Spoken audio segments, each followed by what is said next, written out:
Welcome to the Tuesday Review. I'm James. I'm Nathan. And I'm Callum. And tonight we're reviewing Joker, aka Gamers Rise Up. Yep, the white incel nightmare that's spreading across the Western world. Full spoilers. Full spoilers straight away. No beating around the bush. Yeah, this episode's going to be political. It's going to be... Content warning. Yeah, it's going to be nerdy.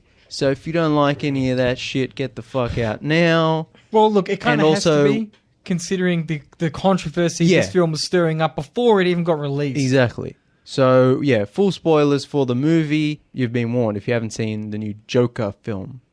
Where shall we begin? Pre-movie controversy, I think, is a good place to start. Yeah, okay. So, like, the reactions people had to this movie being a thing. Yeah. Let alone having seen it. Yeah. So, obviously, I don't know that I didn't write down times and dates and things, but... articles had come out before this movie was released publicly. Yeah, so probably well before the movie. Yeah. So all the critics who had seen it, I suppose, saw it at, like, special festivals and such. And all of the taglines were, like, dangerous movies and, like, because keep in mind that a few years ago now, I don't know how many years ago now, there was a tragedy as a young man shot up a cinema in America at the Aurora Theatre. I think it was when Dark Knight came out. Mm-hmm. So it's that's more than 10 years ago, and the last Joker movie. Yeah, so that movie he shot up was The Dark Knight, which had Heath Ledger as Batman. Yeah. Heath Ledger was the Joker. Heath Ledger was the Joker. My mistake. Christian Bale, of course, that would the be Batman. That would be interesting. Heath Ledger does a dual role, like Bruce Wayne and Joker. That would be cool. Anyway, send us a check. Yeah. So apparently, it would be hard to do now. But so people, hey, no, they do that CGI shit now. So people have negative connotations to anything to do with the Joker in a theatrical context now. Well, we should mention though that the kid had dyed his hair like bright red. Yeah. And shot up a screening of The Dark Knight. Yeah. And then the media went nuts with he's dressed as the Joker. He's like the movie's inciting violence. As far as I know, he didn't even care about the Joker, and he wasn't trying it because the Joker has green hair. Yeah, not that he was thinking logically. He was just a crazy guy. He was just a crazy guy who picked the most packed session. That's also what I've heard. And then the media, which we'll talk about, is probably the biggest offender here. Yeah. So now, because the connotations between that event almost over 10 years ago and this movie being a thing, a lot of time has passed, and we've actually since then seen the rise of the incel, which is stands for involuntarily celibate. Those angry young men you see on the incel's always been a thing. It's like they call themselves one thing now. They're more organized now, but they've always just been these basement-dwelling neckbeards for the last 5 years. Women. The last 5 years have given rise to this more hardcore, right-wing movement. Alt-right. Alt-right, MAGA, like that stuff. And incels are a part of that. Like the school shooter type of person. Yeah. And Gamergate happened a few years ago, so that happened. Also, we should mention that the whole Gamers Rise Up subreddit, which I think it started out as a Joker, edgy Joker memes. Yeah. And then I guess it started out as an edgy joke. Yeah. But of course, the problem with the internet is you start off something as a joke. Well, Donald Trump started as a joke. Yeah, exactly. And so, but then people who actually have that point of view start jumping on board, and that becomes dangerous. Like, memes are dangerous. Like Pepe the Frog, like the guy who created Pepe the Frog is really upset about the fact that all these right-wing assholes said co-opted it, co-opted it for their pro-Trump message. Even like PC Master Race, I feel like that started off as a joke, but now people take it more seriously, and it it was co-opted into the Gamergate kind of thing. And Gamers Rise Up kind of developed into this. Between the events of do you think the Flat Earth movement started as a joke and now No. So the original Flat Earth movement was a conspiracy theory. This was before the internet and all that business. But I mean the recent resurgence of it. No. I think, no. The recent resurgence, I think, absolutely started as a joke. Yeah. Absolutely. Because what happened was the old conspiracy theory kind of died down to only the few, core believers. Yeah.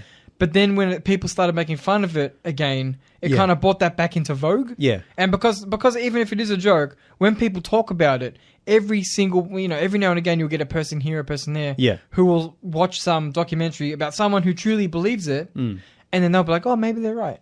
Yeah. But I think the whole flat earther thing has come back again stronger more than ever because of the fact that now people don't trust science, they don't trust the media, they don't the whole trust the news. anti-vax movement. The whole fake news really, really helps these conspiracy theories. That's another thing the right co-opted. It's like fake news. Yeah, like that's a right-wing tool. Yeah. So now people of a right-wing persuasion feel like the news is fake, then what else are they lying to us about? Yeah. Then maybe they're lying about the Earth being round. Yeah. It's like, it's ridiculous, but these people think that way. So between the Aurora shooting and now, a lot's happened in terms of the political upheaval. Yeah. So we've seen some angry young men, typically white young men, who are disaffected or mentally troubled, have kind of, frankly, how many shootings have we had since The Dark Knight came out?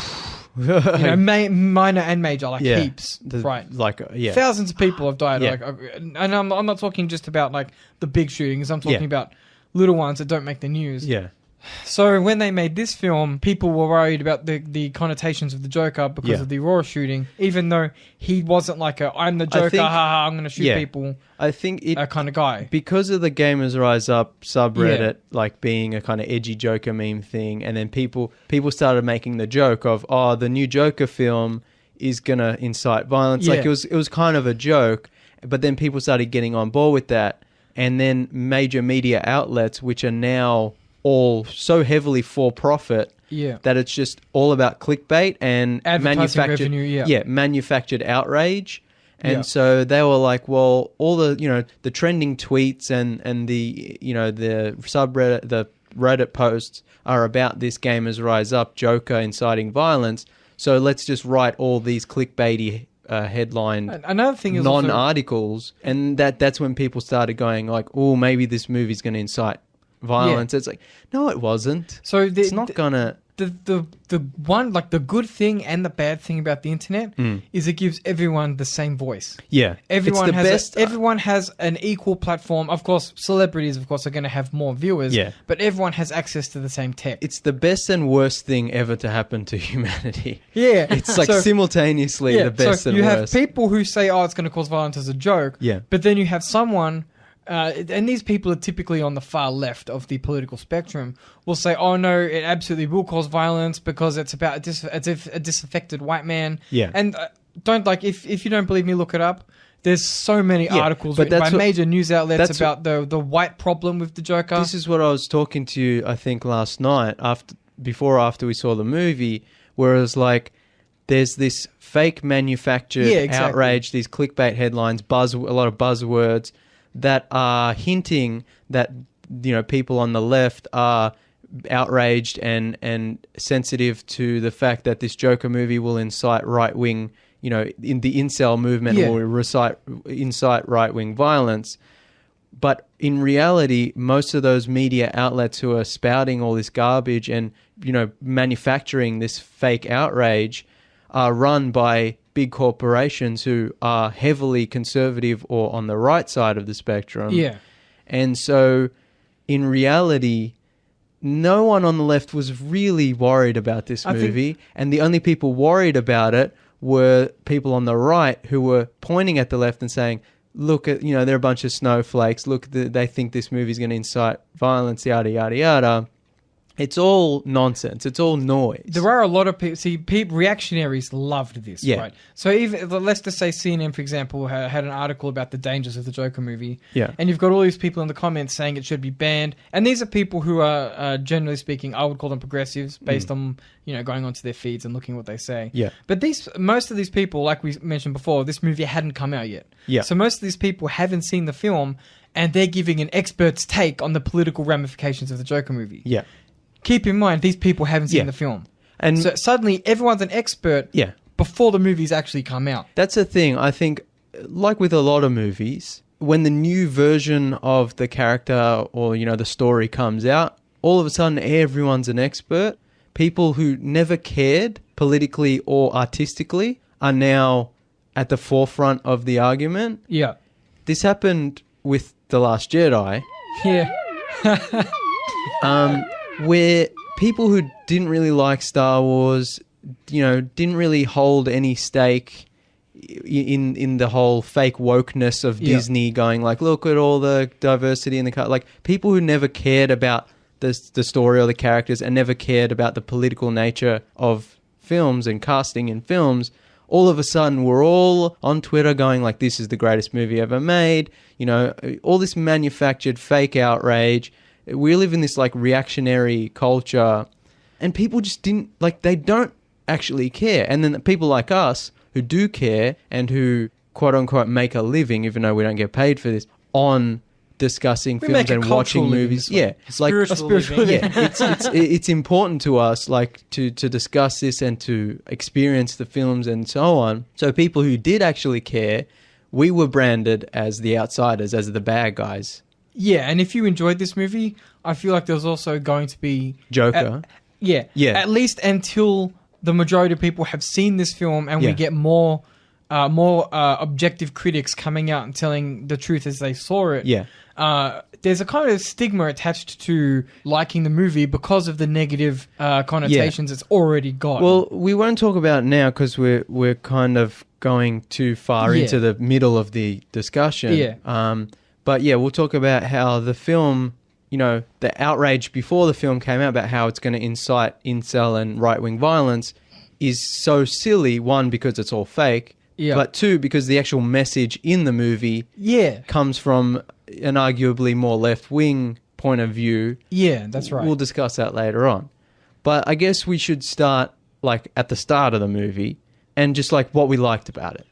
Like overall. Yeah, so the cinematography was outstanding. I think the best thing about this movie is like presentation-wise, technically, it looks really good, sounds really good. The soundtrack was haunting. And Joaquin Phoenix's performance is top notch, like incredible. On that note, arguably Oscar worthy. On that note, he's always Oscar worthy. Yes, just give him Oscars. This is one thing I will say. The New Yorker's review of this film, I feel, is a laughing matter. They put that Joaquin Phoenix was uninspired and directionless. Now, I leaned over to James like 40 minutes after the movie had started. Yeah. I'm like, I completely disregard the New Yorker's review. Yeah. So the guy didn't watch the film. Yeah, when you told me about that review and showed me the article on the phone, I was like, it just ties into the clickbait stuff. Yeah, like it's like they don't actually care about the film, the performance. They just they're feeding into the manufactured outrage. I understand that Joaquin Phoenix has never ever given an uninspired performance. I understand that art is largely subjective. Yeah.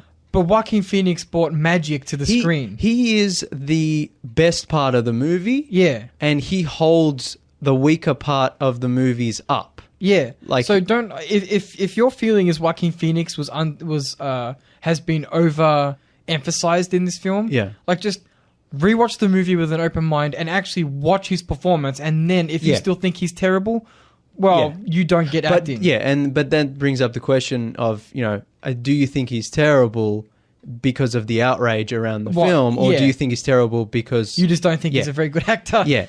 And also, this is a thing I will say is, you know, like I said, the presentation of the film is top notch, but I think the story is where some of the cracks start to show. Yeah. And I feel like I said, Joaquin Phoenix elevates the weakness of the story, but you can't say that he gave a bad performance because of the story. No, that's right. Like, you have to judge it by its own merits. Exactly. You can say he gave a great performance, but the story wasn't good. Yeah. But you can't say the story wasn't good, therefore he gave a bad. That's right. Or that's why. Like that's. I feel like some people will be bending over backwards to find a reason to hate on this film. Yeah. Just because of some pseudo-imagined political messaging they think it might have. Yeah. I think one thing I will... Like, the atmosphere of the movie is pretty well done. Like, the kind of... the gritty 1970s New York. Yeah. Early 80s kind of... Yeah, there's, like, garbage on this... Gotham is obviously, like, early 80s New York. It's just violent and gritty and dirty. And... Because the movie takes, like, heavy inspiration from Taxi Driver and King of Comedy... Like, almost to a fault at times, I think. But what it does well is, like those movies, it gives that atmosphere. Like, the whole movie is just unsettling. Yeah. And I felt uncomfortable most of the time. It's grimy. Yeah.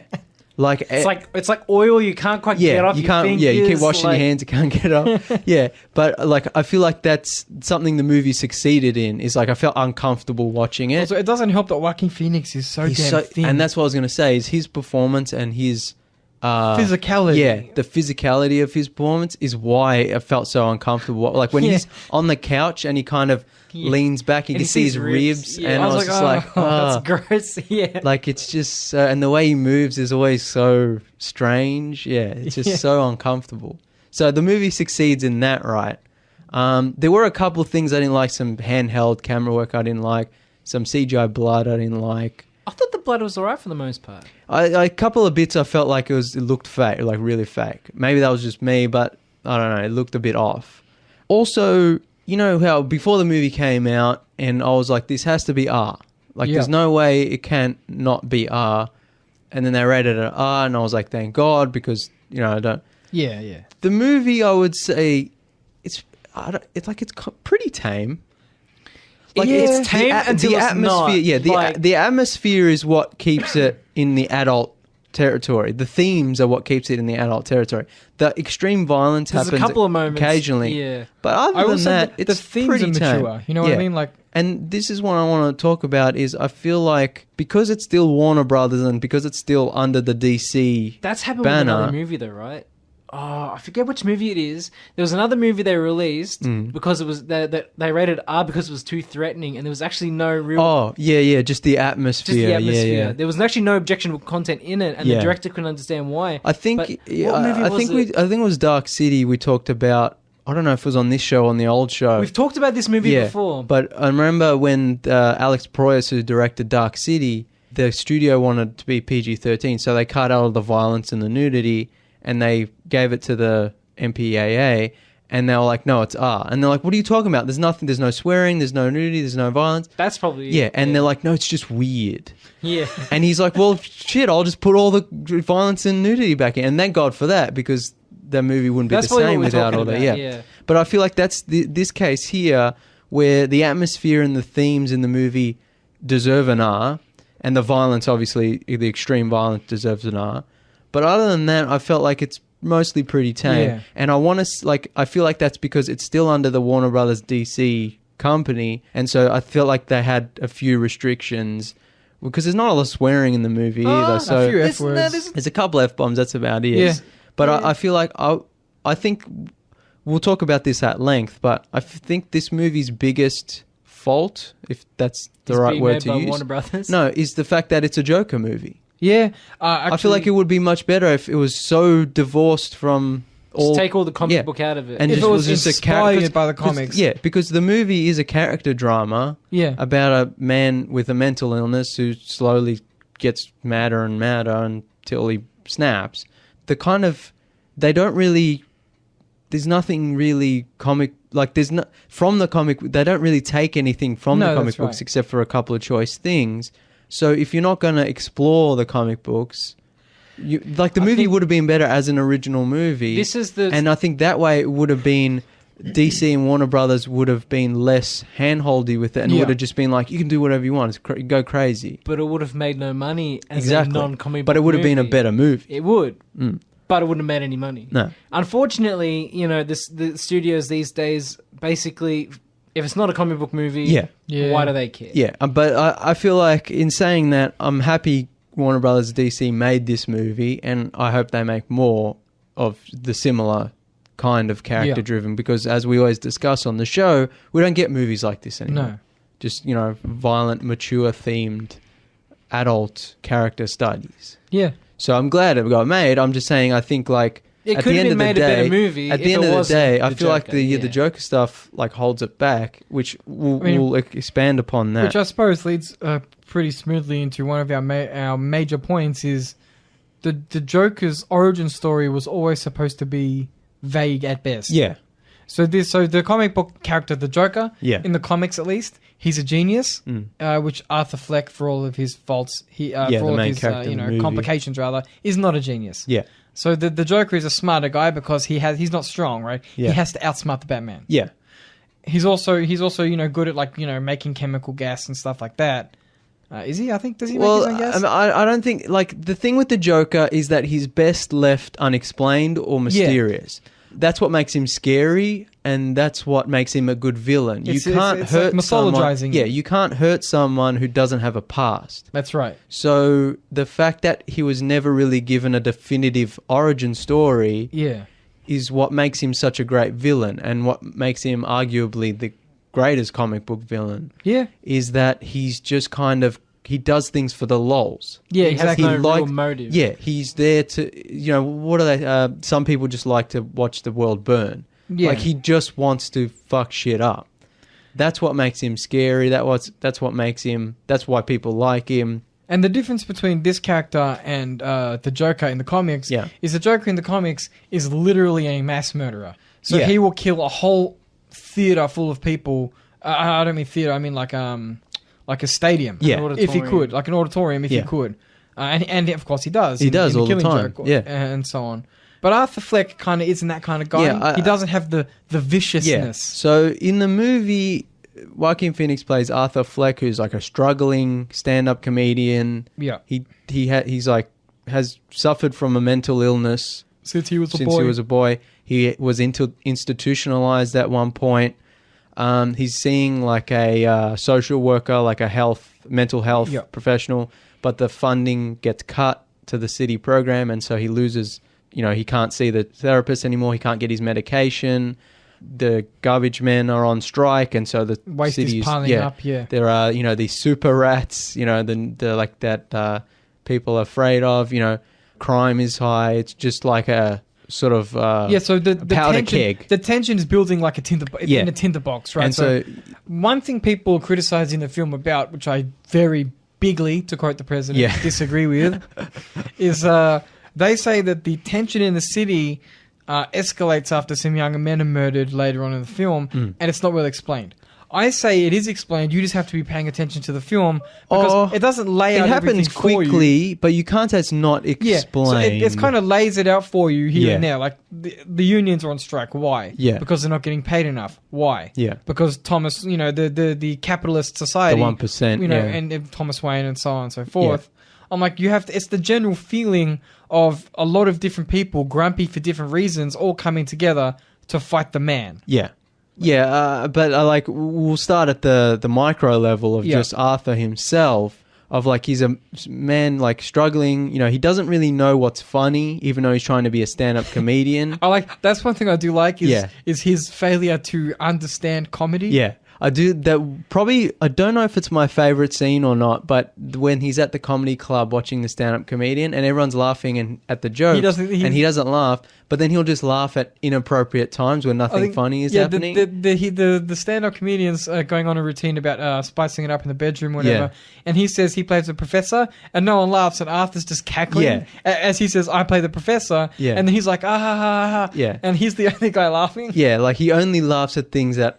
He laughs at the setup, but not the punchline. Yeah, and you can see he's like doodling in his notebook. Yeah, it's like, what is it? A make sex joke. People find people that funny. like that funny. Yeah, so he's like, he's like he wants to be a comedian. He wants to make people laugh, but he doesn't really know how to do that. He doesn't really know how to interact with people. Yeah. He lives with his mother. He has this uncontrollable tic of like nervous laughter. And he gets fired he gets mugged, he gets fired from his job.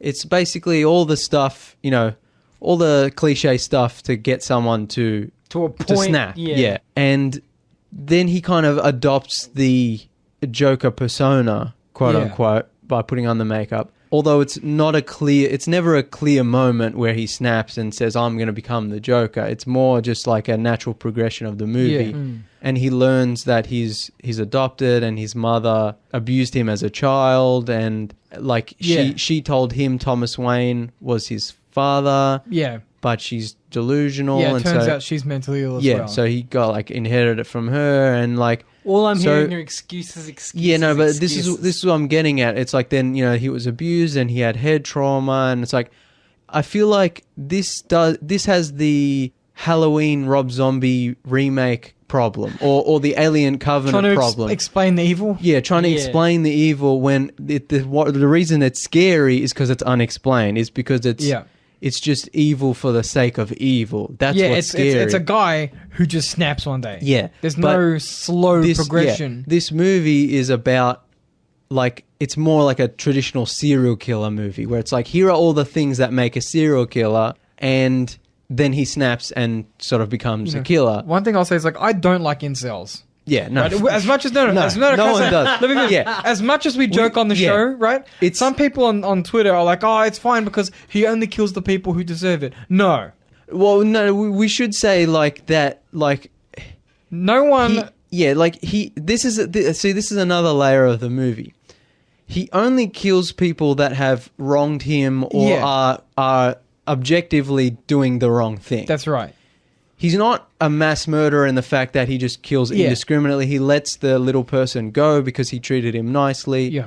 He only kills 4 people in the movie, 3 drunk. Which, can I just say, that's one thing that made me laugh. He kills 5 people in the movie. Yeah, 5. It's not exactly the killing rampage some of the headlines would lead you to believe. Now, I'm not saying he's justified and he should have done it, but I'm just saying, like, this version of the Joker has a moral compass or has some sort of idea of right and wrong. That's right. Whereas the scary thing about the Joker, the character, is that he might know right and wrong, but doesn't care. He doesn't give a fuck. He'll kill indiscriminately because it's funny. Now, to follow on my point, is that some of the people who are defending this film by saying, well, maybe they deserve to die, and they're on there, they're on Twitter, they're all over the joint. They make it worse for people who want to have an objective discussion about the film because they're pushing a view of the film which doesn't really exist. Yeah. So Arthur Fleck, he murders people. There's no kind of, he's a vigilante just like the Batman. Yeah, you can't sugarcoat it, Yeah, like there is I understand Gotham City's corrupt at this point in its history. Yeah, I mean, it's always corrupt. No, but my point is, it's like, some guys beat you up. That's not a death penalty sentence. Yeah. It's like, what do you call it? Who was the Robert De Niro's character? He made fun of him on TV. That's not a death penalty sentence. Yeah. You know what I mean? It's like, so don't try to equivocate. We're not. Yeah, it's like we're not trying to justify what he did.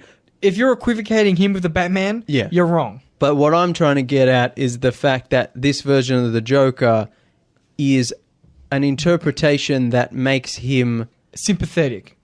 Almost sympathetic, even though you can definitely see that he's in the wrong. Yeah. But I feel like it's an interpretation that defangs the character. Yeah. And, demythologizes him. Before the movie came out, people were saying it's going to incite violence because it glamorizes the Joker and it sympathizes and it humanizes him. I think it actually does the opposite, where it de-glamorizes the Joker. Like, where Heath Ledger's Joker was definitely more glamorous. Yeah, where it's like he's not this unstoppable evil force. It's just this. He's a mentally sick man. Yeah. Now, in saying that, I feel like the fact that this is a Joker movie makes it. What's the word I'm looking for? Makes it less impactful, because he, the Joker. Everyone knows the Joker story. People are going to be less likely to look at the sort of the causes maybe behind his illnesses or whatever, because it's a comic book movie. Exactly. It's going to encourage less discussion because it's a comic book movie. The things where, like, because where the Joker ends up, he goes crazy, he becomes a killer, who Thomas Wayne is, who Bruce Wayne is. Yeah, so even though the movie gets there in a different way and gets there in a way that hasn't really been explored in most of the comic books before, it's still predictable enough. Yeah, where it kind of falls into. This is why I think the movie should have been not a Joker movie. Should have been a wholly original film. Now, there's been 80 years of Batman and Joker comic books and different interpretations and different writers and different artists, and so I'm not against different interpretations, and I like this movie, and I'm fine with it that it's a different interpretation of Joker. But yeah, in saying that, I feel like because this version demythologizes him, it gets rid of that scary mystery, by showing his origin.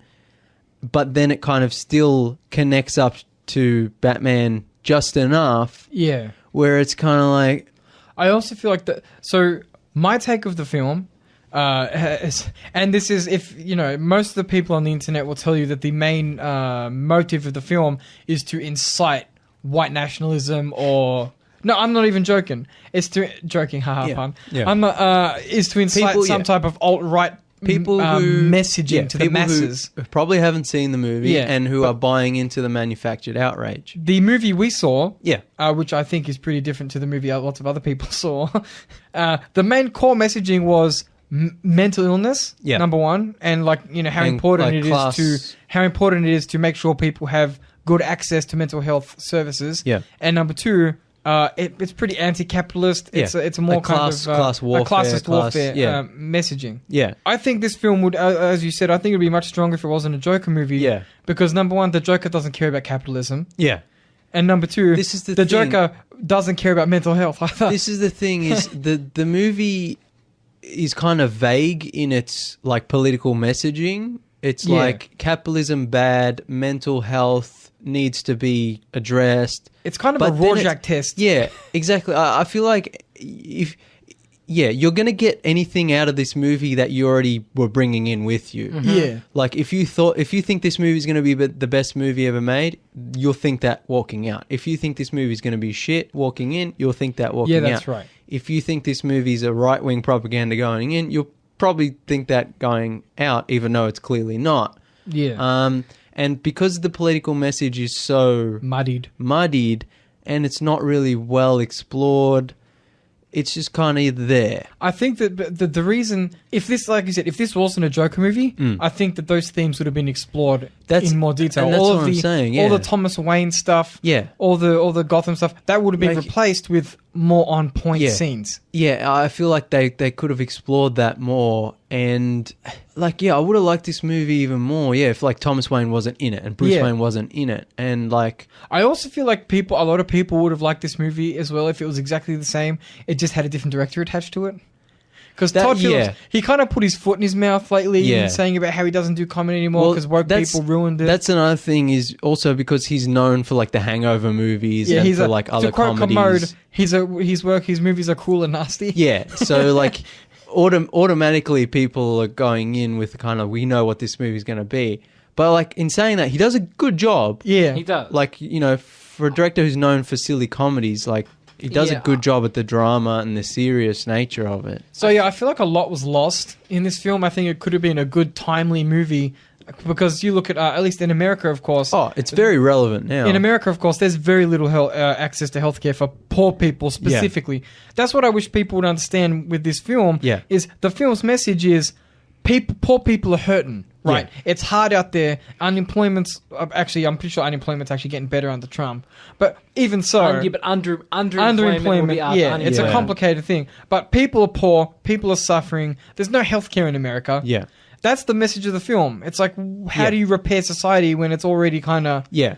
At a pretty bad level. Even in Australia, our mental health care is not where it should be. Yeah, but this is the thing about, the movie is, the Joker... in the comic books, and we'll talk about the Killing Joke at length probably later on, but the whole thing about the Killing Joke is the Joker tries to convince Batman that it only takes one bad day to make someone snap and to turn someone into a psycho villain. Yeah.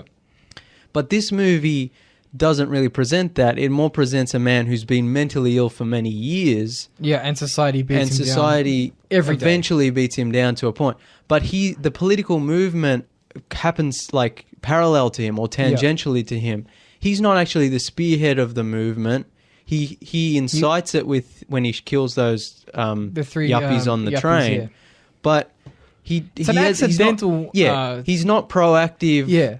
He doesn't really have autonomy in his Joker. He's like an accidental messiah. He's like the accidental Joker. This movie should have been called The Accidental Joker. Yeah. It's more of an origin of the Joker where the Joker didn't really want to become the Joker and just kind of happened to step into it. One of the things... there were some opportunities presented where he could put on the makeup and kill. The one message I will say, which... is only negative. It's been done in heaps of movies fine, without any trouble. Yeah. But with the context of this film, the only time Arthur feels like he has power is when he murders someone. Yeah. He doesn't, when he's on the TV show at the end of the film when he's on the late night show. Yeah, he kind of doesn't have the same ticks that he did before because he's in that kind of I'm going to kill this guy. And I've already killed before. I kind of symbolically he's in the makeup, which is not himself. So he's more confident with the makeup.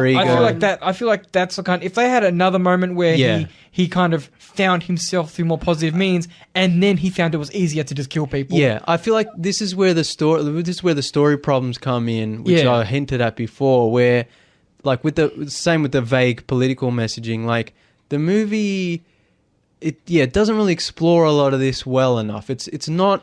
It takes so heavily from Taxi Driver, King of Comedy, and other, similar films, even like maybe Fight Club or, like it takes from much better films, but it's not as clever as those movies. That's right. And so, it just kind of gets muddled where you're like, do the writers and directors know? It's like there was two separate people who have two separate political ideas and they just meshed it all together. Yeah, like... I do like the idea of, like, one of my favorite parts of the movie is when he gets the gun and he's doing that weird dance with it, and he's like he's pretending to be talking to a girl at a club or whatever. He's in his living room and he's like holding the gun, and I'm like, oh, I get it. He feels powerful now because he has the gun. Like it's a symbolic thing, but I feel like they should have taken that further, like a Death Wish kind of thing, where it's like he gets the gun and now he's in control. Now that's a dangerous message, especially at this time. But I think the way the movie could have dealt with it throughout, actually showing that the gun's not going to solve all these problems. Yeah, like one of the guys instead just pulls out a gun and suddenly it's even playing field again. But because it's a Joker movie, you have to have the Joker come out on top. Yeah. At least to an extent, Yeah. So he has to position himself as that king of the bad guys. Yeah, there was a point, because, long before this movie came out, I was saying it has to be standalone. If it's not standalone, I'm going to be mad. I don't want it to have any connections to the DCEU. I don't want it to have any connections to the current DC movies or the future DC movies. It has to be a standalone, self-contained story. I would have really liked this movie to end with Joker dying. Yeah. Because... even though the movie takes heavily from Taxi Driver and King of Comedy, where the hero at the end gets held up by the media as a hero, even though he's clearly not, and they kind of wanted to mirror that, I feel like with the gun thing that I've been talking about, like they could have explored it in more of a way where he's like more tragic, and I don't know how to explain it. Just less. The movie's just not smart enough. No, it's not. Like it's trying to do things which it doesn't earn. Yeah, I think the movie with my main problem with the movie, and I think I disagree with Callum a little bit on this. In my opinion, with this is, I feel like there are going to be people watching this movie, and I know this happens with all movies. Yeah, people see what they want to see in films, but there are going to be people watching this movie who life hasn't dealt them a great hand. They already hate women. Yeah. They already have these issues. Yeah. They're going to feel empowered by Arthur Fleck. And they're going to want to maybe do something about it. I'm not saying that all the clickbait's right. Yeah. I'm just saying there's a small percentage of people that are probably taking the wrong message. Like you told me yesterday, like the same thing happened with Wolf of Wall Street. Some people wanted to watch that movie, went out, bought suits, and wanted to do cocaine. Actually, I was talking about the original Wall Street, where the Wall Street. Yeah, the whole message of that. The Wolf of Wall Street. No, exactly. So I'll expand upon that point. The original Wall Street was a condemnation of capitalism and greed. Gordon Gekko was the bad guy. Yeah. But when that movie came out, it was a huge hit, and everyone went out and bought suits and wanted to be Gordon Gekko. And they didn't get the point because people aren't really that smart. And the same thing happened with Wolf of Wall Street, which, similar to Taxi Driver and King of Comedy, has these characters who are very troubled and very morally bankrupt. Yeah, exactly. And they're bad people. And yet in the movie they're kind of hailed as heroes, even though they shouldn't be. And that's kind of what's great about Scorsese. He doesn't judge his subjects. He films them, but he never judges them. It's up to the audience to judge them. But people saw Wolf of Wall Street. Yeah, and they wanted to go get ripped on coke. Yeah. Yeah. And so you're right, with the Joker... There's some of those similar problems I feel with this movie a little bit. You could argue that with a lot of movies. Like I said yesterday, though, here's the problem. But also... I don't know if you're going to say the exact same thing I'm going to say. it's not fair for artists and filmmakers to have to change their vision for dumb people. No, of course. Like you shouldn't have to hold someone's hand. Well, no, I'm not defending that position. Yeah. I'm just saying, shouldn't have to compromise the vision of the movie. A director shouldn't have to release a book that you get given to everything. So here's how to interpret my film. Yeah, you know what I mean. Like, there's always going to be people who are unwell, who are always going to read into video games, books, movies, TV shows, and movies are, to be fair, the most consumable of media because you just go in, you watch it, it's there. Yeah. You don't have to really engage with it. You don't engage with it like you would a book. Yeah. You don't, even a TV show. A TV show takes longer and it can be more complicated. A movie is a 2 to 3 hour, 90-minute, 2-hour, thing. So I feel like we shouldn't have to say, oh, listen, here's our interpretation. This is gospel. Yeah. Don't listen to anyone else because art's subjective. I think one of the, even though the movie kind of, one of the problems with it is that it doesn't really know what it's doing at times. I feel like one of the positives of it is like, it's up to your interpretation of how you want it. Look, I feel like if you're going to watch a mature movie with mature themes like this, you need to approach it objectively. Don't listen to what anyone else says. We always say that on this show, right? You sit down, you let go of all your preconceived notions, and you watch the film based on what based on the film before you. Yeah. Like I didn't want to. I didn't want to go see Incredibles 2. Yeah. One of the best films of the year. You didn't want to see Spider-Verse. Yeah, and one of the best films of the year. And he didn't want to watch Game Night. Okay. Oh, to be fair, I didn't think that movie was going to be good either. But my point is, you have to approach art as art. Yeah. You can't say, well, I'm watching The Joker as presented by The New Yorker. Yeah. Or as presented by CNN. Yeah. Yeah, like you have to, at the end of the day, you have to make up your own mind. Like, as much as we talk shit about, like, this is, what the movie is, like, if you watch it, what you see, that's up to you. We can't change that. No, that's right. But like, you can't like have exceptions for something, whatever medium that might be. Yeah. You can't censor things because a mentally ill person might get some ideas. Yeah. No, I think, and I don't mean to bash on mentally ill people when I'm saying this, because one of the core controversies is this is going to empower some poor sick person. Yeah. To go out and commit violence instead of seek help. That's a good point. I'm gonna read a quote here. So CNN had an article and they tweeted, "Joker, the film about a marginalized clown who goes on a killing rampage, is facing a wave of criticism that it glorifies a killer and could encourage copycat attacks." So that's disgusting. Yeah. Then this guy, Lewis Spears, on Twitter, he tweeted at them, "Who really glorifies killers here? A comic book movie about a fucking clown? Or a news network that plasters the name, face, and manifesto of every school shooter across the nation 30 seconds after it happens, despite experts saying that it absolutely inspires others?" That's murdered by words material right there. This is exactly what we're talking about, where the movie's not the problem. It's the fake outrage. It's the clickbait headlines that the media generates around the film. And I think we should say, though, if you are having negative thoughts, you can contact Beyond Blue at 1300 22 46 36. Sorry, I just popped that in there because we are talking about mental illness on this episode. Yeah. I think any problems I do have regarding that side of it, like with this, I think for me that's entangled with the story and how they sort of muddled the messages a little bit. Yeah. It's not... It could have been tighter. I feel like it's hard to explain. You have past the subtext based on like what's presented to you. You can't... I feel like one of the things that makes me mad when people talk about the Joker is they'll have their preconceived ideas, but they miss the point of the movie. Yeah. So it's like, just saying I think the story's a little muddled. The messaging is bad, but you need to be able to say that's. But you need to objectively say yes. The core messaging at the third act of the film is bad. Yeah. But the rest of the messaging is arguably a positive message for society. I think, as you were saying as well, is even though the messages of the movie might be a bit muddled, it's up to the viewer to deconstruct. That's why those deconstruct messages is the word and being I'm like, looking for. well, what's this part saying? What's this part saying? You can't just say it, have a blanket. Because this movie is quite complicated, right? Yeah. There's different layers. There's different layers to the way Arthur Fleck views the world around him, let alone That's the other thing politics. He's like an unreliable narrator in a sense. Yeah, he absolutely is. I'm convinced there's parts of this film which Todd Phillips directed, which maybe he knows happened, but the audience probably I'm sure there's little bits and pieces which are entirely in Fleck's head. Should we talk about the ending where it's like hinted that the whole thing might have been a delusion? Yeah, let's go for it. The fact that the Joker kills Robert De Niro's character, the late night talk show host, on like live TV. Yeah.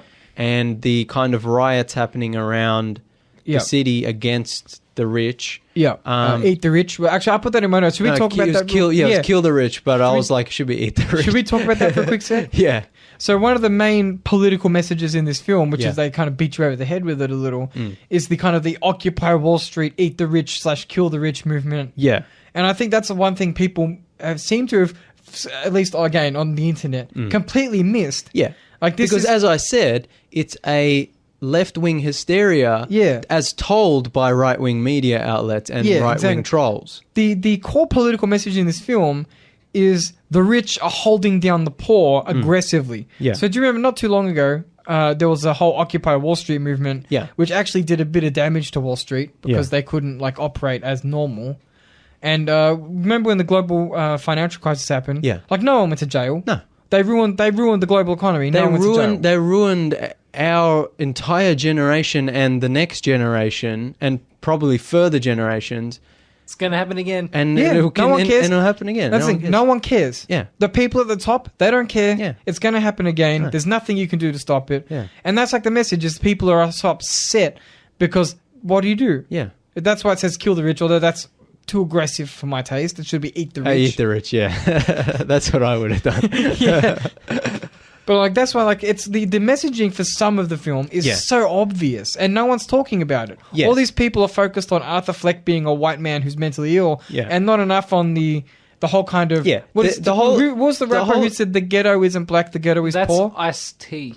Yeah. Yeah, that's I think that's one of the core messages of the film is people are poor, man. The message of the movie is that the people who are in trouble are poor because the people who aren't in trouble are rich and are keeping them poor. If Bruce Wayne had a mental condition, which he does, he arguably does. Arguably, you can guarantee he dresses as a marsupial.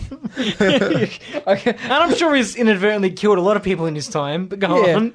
He feels bad about it. You can guarantee he would have access to the first class medical attention. Yeah. Well, I mean, God, we got so much to talk about, and we're not going around in circles. But this is an interesting thing that the movie raises, where the whole kill the rich thing, which again, like I said, the Joker character isn't really a part of. He's tangential to that. But then he gives a speech at the end which kind of ties into it. So. He's he even says, I'm not political, I have no affiliation with the clown protesters, but then he starts giving a political message. That was a big mistake. Yeah, so I was like, I don't really understand what they're going for. I didn't like that speech. I think that's where the vindication is going to come from all these guys in their basements. But that last speech. But it's also a like we said, we're not justifying what he did, but it's also a kind of clear and understandable message as to what he's saying, where it's like, you treat mentally ill people like trash. You treat poor people like trash. What do you think's going to happen? That's kind of what he's getting at. So that's kind of a... If you let it fester. Exactly, yeah. So that's kind of a relevant point and that he brings up. But the fact that it's kind of... He says he's not political and then he delivers a political message and then becomes the hero of the political movement. But but also because of all this stuff going on, and they make Thomas Wayne, Bruce Wayne's father, they make him the bad guy. He's the big 1%er. He's running for mayor. He represents the establishment. Yeah, exactly. So this is how do I explain this? This has always been a problem, quote unquote, with Batman, is that he's a super rich guy who goes around beating up street criminals. But it's that's not why people like him. They like him because he's a badass superhero who beats people up. I guarantee you there's a couple of people who like Batman because he beats up poor people. We can talk about Frank Miller for another hour and a half. So he's a billionaire who beats up the poor. I love him already. But that's not why people like him. That's not why he's a popular superhero. People don't read comics to have a deconstruct. Yeah, people don't get it to have a deconstruction of capitalism in America. People read it so you can see the Penguin robbing a bank and then Batman putting him in jail. So, also, this is go on, James. So making Thomas Wayne the bad guy in the movie is interesting because then it kind of starts developing that idea, which these more mature adult-oriented movies should develop, of like, well, maybe, the kind of, there is a problem with the class system and there is a problem with a super rich white guy owning everything and making all the rules. But then having him killed, which happens at the end of the movie, the guy who kills Bruce Wayne's parents was inspired by the clown Joker riots and, street movement. And therefore Bruce Wayne becomes Batman, which we don't see in the movie, but everyone knows. So that's what's like bringing up that idea of like the 1% and like the class warfare, and then having the movie end with Bruce Wayne becoming Batman in a sense. It's an interesting question, but if it is a standalone movie, which I want it to be, why raise that question? Why raise it in a movie where you have to have previous knowledge of Batman to understand the implications of the fact that the anti-capitalist movement was also the reason... The cause of his parents' death. Yeah, which was also the reason that Batman became Batman, who's a super rich guy who uses his money to beat people up. It's a muddled message, which another reason why I want the movie to be completely divorced from any comic book stuff and want it to be an original film, because I want the movie to be standalone, but also having Bruce Wayne at the end and his parents get killed, I feel like, well, now you have to explore that idea of why is Batman not using his money more constructively? Yeah. Now, I don't know. I'm sure it's been mentioned a few times in the comic books. Why he donates to charity and so on. My feeling has always been that Gotham is so corrupt to its core that it doesn't matter how much money you throw at the problem. Exactly. Then there's always been the arguments which have been explored in many comic books about is the presence of Batman what brings the crime to Gotham and what brings the supervillains? There's all those interesting ideas. But if you're not going to explore those in connection to this movie, which again, I don't want them to because I want it to be standalone, then don't bring up that bit at the end. Do you see what I'm saying? Or am I just rambling? It makes things too complicated for its own good. Yeah. You have to stick with a couple of core messages and just focus on those, make them tightly done. The moment you start expanding on things like a franchise would, that's the moment your film stops being an interesting indie film. But also, or I should say an arty film. But also, just as self-contained as this movie is and should be, having that image of Bruce Wayne's parents getting killed in the movie raises questions that this movie can't answer and doesn't have an answer to. Yeah. Todd Phillips and this co-writer wrote this into the script because it was a Joker movie and it was connected to Batman. They didn't write it into the script because they were trying to give off ideas of, well, what does this mean for the future of Batman and Bruce Wayne and his involvement in it. They're trying to inadvertently connect the Joker to Batman. Yeah, they're trying to when I think we got sidetracked from Joker being in a dream or whatever, but when you see Joker at the end and he's in the asylum and he was just like, you see Bruce like and his dead parents and Joker says something like, I was just thinking of a funny joke. Like they're definitely trying to say like, well, Batman's now in the same boat that Joker is in a way. Which is interesting, but again, like this movie shouldn't have been connected to Joker. Ending, like it should have just been they're only putting it there because they have to kind of thing. So what was the significance? So at the end with Joker and he kind of like walks off to go back to his room. Yeah, he's got bloody footprints. So I assume he killed the therapist in the asylum, and then he's like escaping, and that's why he's running up and down the hall. That completely went over my head. That's what I assumed. That's the thing with the movie is like the end of the movie.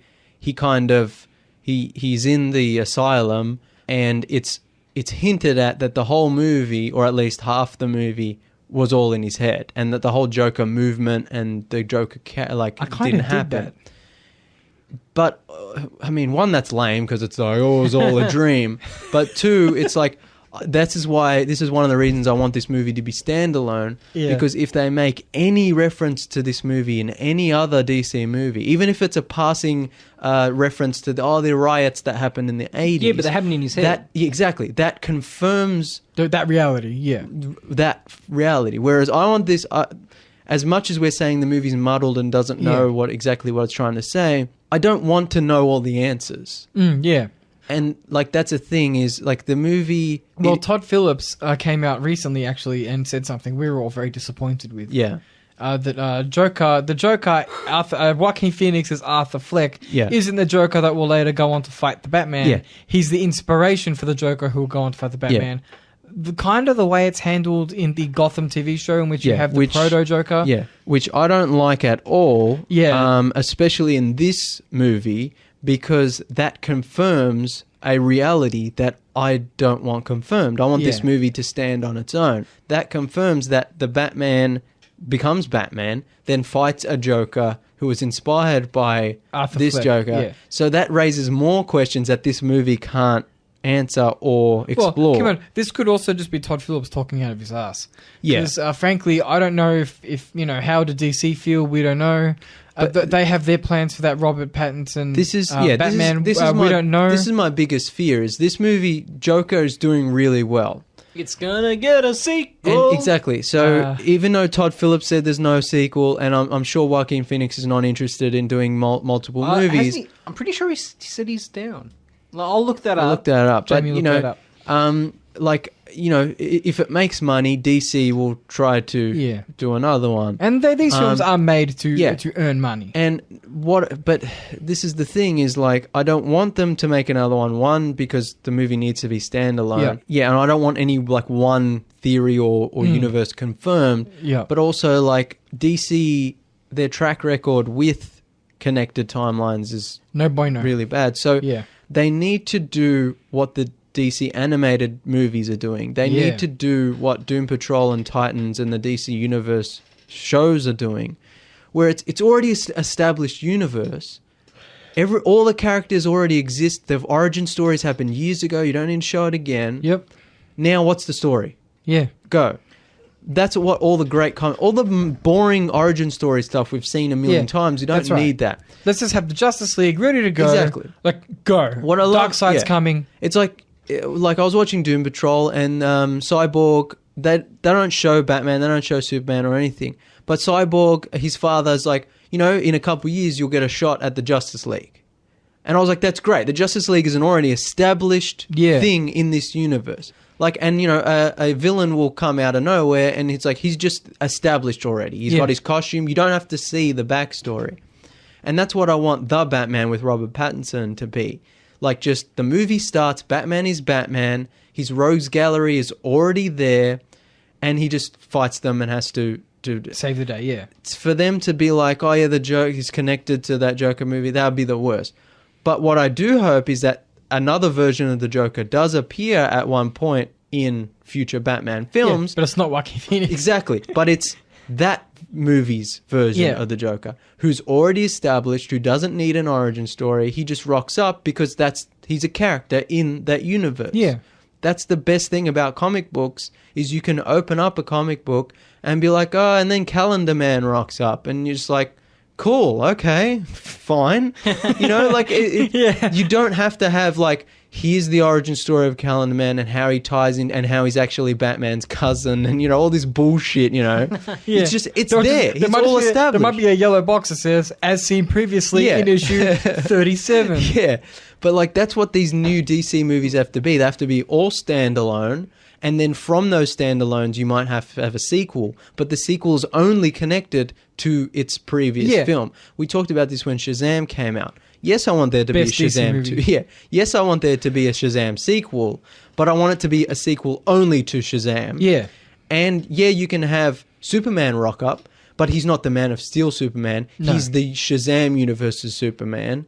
And then when they do eventually make a new Superman movie, it's a different guy. They don't even have to get the same guy from the Shazam. No. They can just recast him and make the mainline superhero Superman movie. No, not Tom Cruise.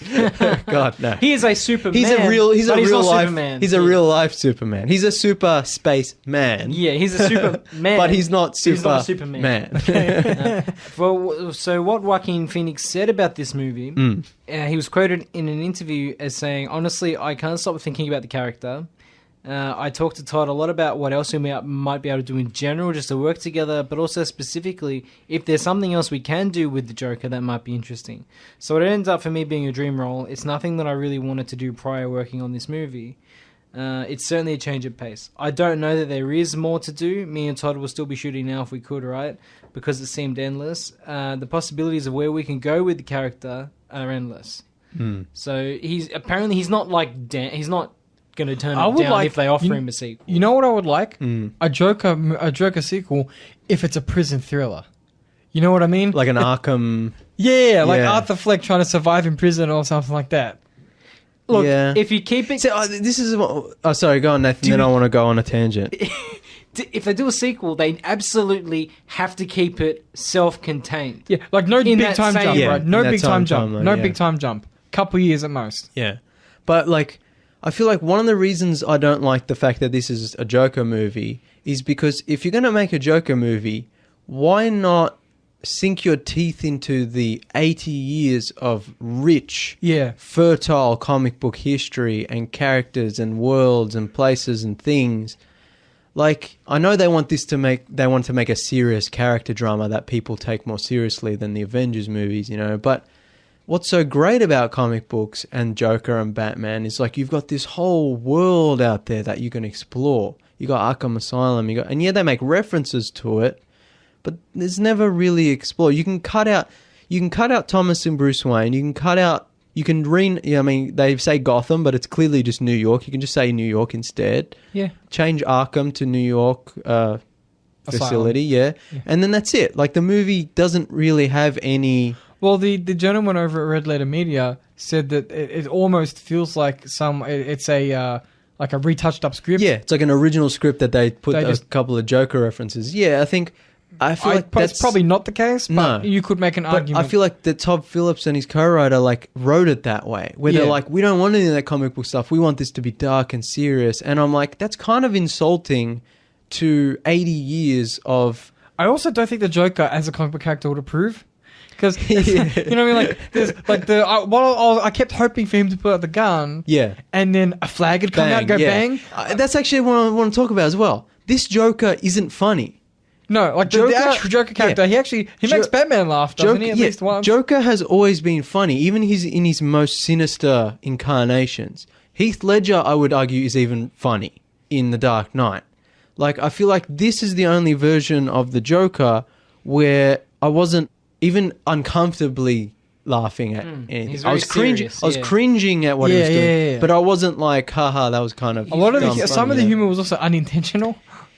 Like, I laughed at when he did that fake laughter and then he goes deadpan. I laughed. That's a fucking great scene. Yeah. Right? Like, but it's like a nervous kind of laughter. But, like, I feel like this is another thing. Like, the Joker in this movie is its own Joker, and that's fine. But I feel like... It's not the character, though. Yeah, it's like, if you're going to make a Joker movie, really sink your teeth into the Joker as a character. The scene where he shoots the talk show host, played by Robert De Niro, I thought... In my mind, the way the movie was going, I thought he'd have if it had a bit more humour, he's keeping in that realistic, gritty humour. I would think that maybe he'd go to shoot himself and it would click, no bullet, like in the first cartridge. Yeah. And then he'd be like, knock it a few times and then shoot the host. Yeah, that'd be kind of fun. That would be the sort of humour I would expect from this movie without putting like a flag in the gun. Because the Joker even has a kind of slapstick, also kind of physical comedy in the comics as well. Yeah.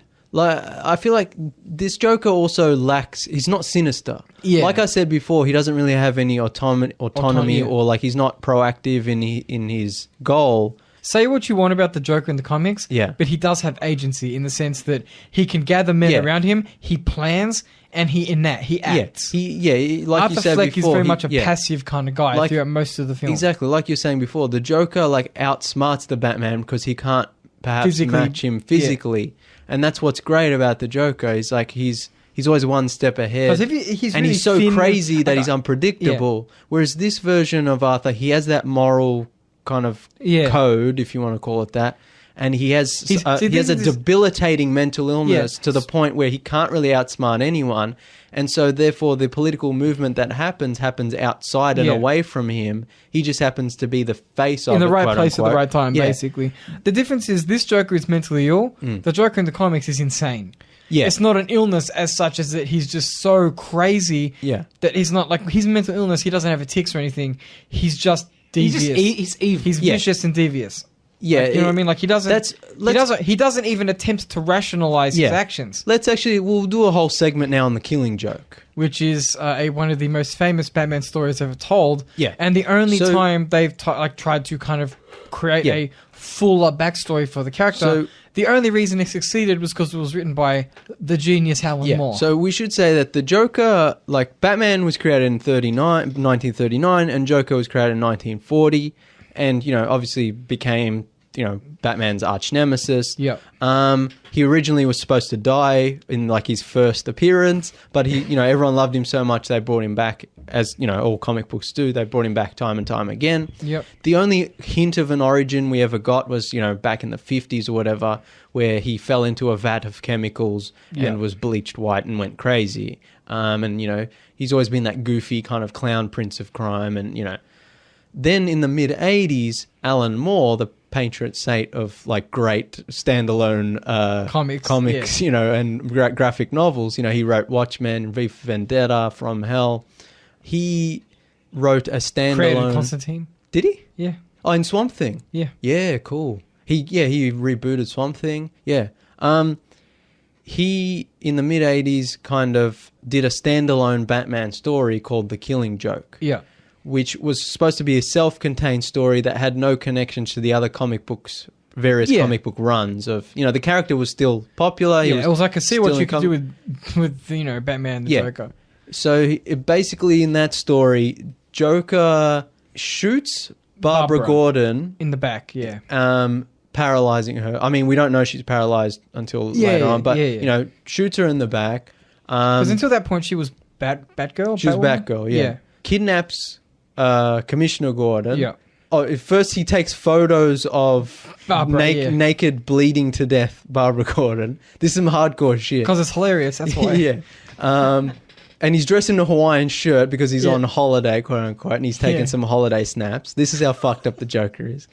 And then he kidnaps Commissioner Gordon, takes him to an abandoned amusement park outside of Gotham, and basically forces him to watch all these photos that he's taken of his daughter dying, and taunts him with all these weird things. Batman is called into action, races to the amusement park, and gets disoriented in the amusement park and trying to find Commissioner Gordon. Meanwhile, we see flashbacks to the Joker as a young man before he was the Joker, who was a struggling stand-up comedian. Yeah. This is where the Joker movie takes what's his name? Arthur Fleck in the comic as well? I don't think they ever name him. Okay. Yeah, I think Arthur Fleck is just from the new movie. Okay. He's never given a name as far as I remember. But yeah, he's like a struggling stand-up comedian. He's very poor. He and his wife are struggling to make ends meet. He's not getting any work, which is, obviously where the movie gets that idea from. Then he kind of has some drinking buddies who are some low-level crooks. Yep. They're like, look, we got this kind of scheme going. We got this plan. We'll rob this chemical factory. You'll get paid, and you and your wife don't have to worry about anything anymore. Yep. And he's kind of like a passive person who's just like, I don't know about this. And they're like, look, it'll be fine. It'll be easy. There's no security guards. We'll waltz in, waltz out. He's like, yeah, okay. So they go there and they put the Red Hood on him because there's a supervillain known as the Red Hood. Yeah. Who's being attacked. And they're like, put this mask on, and if anything happens, we'll blame it on the Red Hood and you'll get away scot-free. But in reality, they're making him the fall guy. Yeah. So they can get away and say, the Red Hood did it, and we were just, walking past. They go into the chemical factory. The security rocks up even though they're not supposed to be there or whatever. And the Batman comes and knocks the Red Hood into The Bleach. Yeah. Which is kind of co-opting his origin from back in the day. Fleshing it out more, though. Yeah. But yeah, kind of providing him with a kind of more tragic backstory. Context, yeah. I think his wife kills herself. I'm not sure. I can't remember now. I think she ends up killing herself. Yeah, he goes in the chemicals, gets bleached white, and goes mad, and basically blames Batman for what. And then Batman gets to the amusement park, and Joker's on the loudspeaker saying, like, look, it only takes one bad day for someone to snap and become like me. And he's like, if it can happen to me, it can happen to Commissioner Gordon, it can happen to you. He's like, it did happen to you, Batman. Because look at you, you fucking weirdo. Yeah. And basically, Batman saves Commissioner Gordon, beats the shit out of Joker, and then Joker tells him a joke, like a morbid joke. I can't remember the joke. Yeah. It's pretty dark. And the end of the comic book, which has become iconic, is the Joker laughing and Batman slowly kind of starts laughing, also laughing. And the Joker, the Batman never has time for fucking Joker's shit. He's stoic as hell, and he never once kind of And this is the first time I think in comic book history where, because Alan Moore is a genius, has kind of hinted at the fact that Batman and Joker might not be so dissimilar. Yeah. And Batman might, have his own issues, and Joker might have a point, at least in the, the context of the story. And that was a standalone story. Some people say that in the last frame of the comic book, you don't see it because it's off frame, but that the laughing stops, the ha stops. And some people were saying, well, in this version of Batman actually snaps the Joker's neck. I don't really subscribe to that, but it's because it's a standalone. It's an interesting this in the idea of the comic, in the story. It's like, it's interesting that that's the day Batman finally snapped and broke his rule. It should also be noted that but that's never been confirmed or anything. Just recently, I say recently is in the last 5 or 6 years or so. Yeah. That the Killing Joke actually came under some controversy indirectly because one of the comics for the new Batman, I'm so out of date. The new 52 Batman. Yeah. One of the variant covers for one of the new 52 Batmans was an homage to the Killing Joke, where it had one of the characters being held in the same position that Joker holds Barbara in before he shoots her. Okay. And people saying it's disgusting, it shows abuse of women and blah, blah, blah. Yeah. And I'm on Twitter and I posted, I'm like, it's a reference to the Killing Joke. It's fine. Yeah. It's not, the Joker doesn't go around abusing housewives. The point of the whole comic was it's Detective Gordon's daughter. Yeah. She's also Batgirl. Yeah. There's a whole kind of, you can't divorce that from the context of the larger Batman universe. You can argue that like her one role in the Killing Joke was to get shot, but I mean that's for the larger purpose of the story. That's for a greater good in the terms of the storytelling of the Killing Joke. But I'm like, so even now, the Killing Joke can be seen as a very controversial story in and of itself. Yeah. I don't agree with those people. I think the Killing Joke is fine. It's so influential, and I think you wouldn't have most of the Joker Batman stuff you do now if it wasn't for the Killing Joke. Yeah, I agree. Even though it was a standalone story, it became so successful and critically loved that Barbara getting shot, they took that into canon. Yeah. And in the mainline story, she became paralyzed. She retired from being Batgirl and she became Oracle and became Batman's eye in the sky kind of thing. And like even like the Batman 89 Tim Burton film, like him falling into the chemicals, like yes, that's from the older comic books, but I feel like that probably wouldn't even happened if it wasn't for the Killing Joke, because the Killing Joke came out a few years before. Yeah, the people in terms of the script would have known that when they were doing their research. So I feel like it's had so much influence throughout comic book history and movie and Batman and Joker history. And Joker, this new movie, the only bit it really takes is the struggling comedian who's fallen on hard times. It doesn't really illustrate the whole like everything builds up into his snaps, because it's more about a mentally ill man who has already kind of snapped and it's just now has to get to the circumstances that allows him to act out. Yeah. Kind of thing. Where, like I said before, like I feel like you've got all this rich comic book history, like kind of use it. Yeah. like, you know, I'm not expecting them to do the Killing Joke as a live action film or anything, but, you know, like, I think would be interesting. Yeah, explore that. I think explore that more.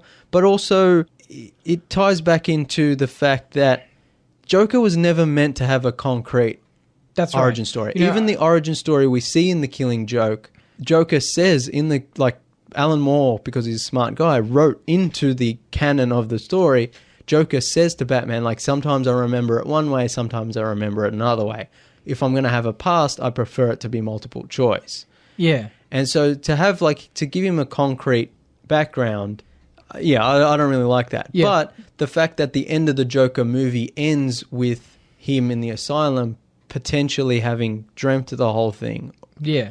That ties in to the fact that Joker's origin is never really confirmed. It's never really one thing. You know, I don't know. I say this assuming they didn't have anyone who knows a whole bunch about the Joker comics on their writing staff. Yeah. Because generally speaking, they don't really.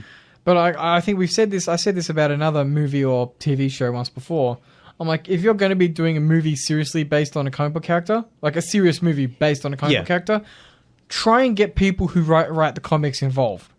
Yeah, well, that's what I like. I feel like this could have been a stronger movie if they had someone who really understands the source material to kind of help them deconstruct it. That's what I like about the DC Universe shows like Titans and Doom Patrol. Like, I think Jeff Johns runs the shows. I'm not sure. Or like he's like, you know, involved in that. Like he oversees them.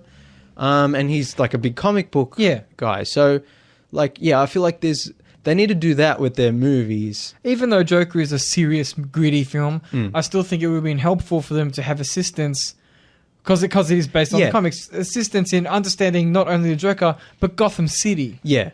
You know, like why are you portraying Thomas Wayne this way? I understand it's a contrary view, because like one of the things about this film is that you see this film through Arthur Fleck's viewpoint. Yeah. So not everything you see in the film is going to be how it is in reality. So it's like, for example, Thomas Wayne, in the comics, he's generally speaking a good guy. Yeah. He's not a good guy in the movie. No. He's not a bad guy, but he's not a good guy. You know, so I think this film is that, when I said earlier it was multi-layered, you have Arthur's imaginary reality in which he enters into a relationship with Zazie Beetz. Yeah. You know, he's popular and so on. But then you have the base reality, which is where he's a loser.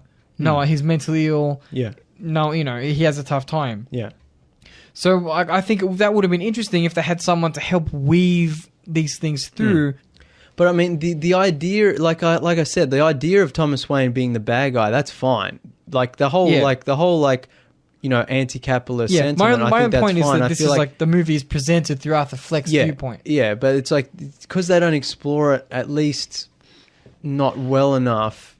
Yeah. And because it has larger implications when you start bringing in Batman's origins and even Joker's origins, you know, like, I'm not sure.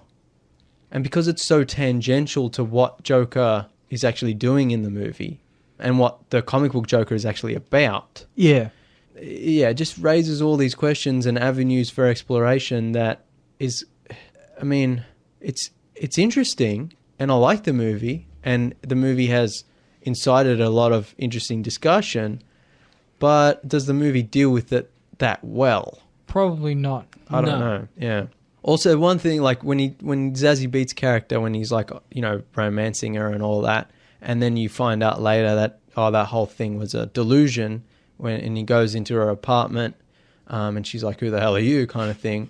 But then they felt the need to like show the flashbacks where she's not actually there. I was like, that was too much. It would have been so much more powerful if you had to think what's real, what's not. I don't know. And this is another, like, guessing. I don't know how to put this without it making me sound like a crazy person. But when he does go into her apartment and then it cuts and then he walks out and you assume he did something bad to her, but it's not shown. Yeah, I assumed he just left. Yeah. No, I assume that some sort of sexual assault went on in the apartment. I feel like she's dead now. Yeah, I feel like this movie.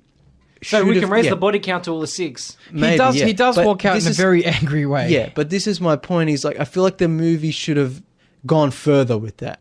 Like, make him so unsympathetic now. Like, you thought you had sympathy for him. Now here's the reality. Exactly. Yeah, like, show the contrast to his delusions, where he's the likable guy, you know. And I feel like the fact that it's a Warner Brothers DC movie, it was allowed to be rated R. Yeah, it's really kind of creepy and gritty.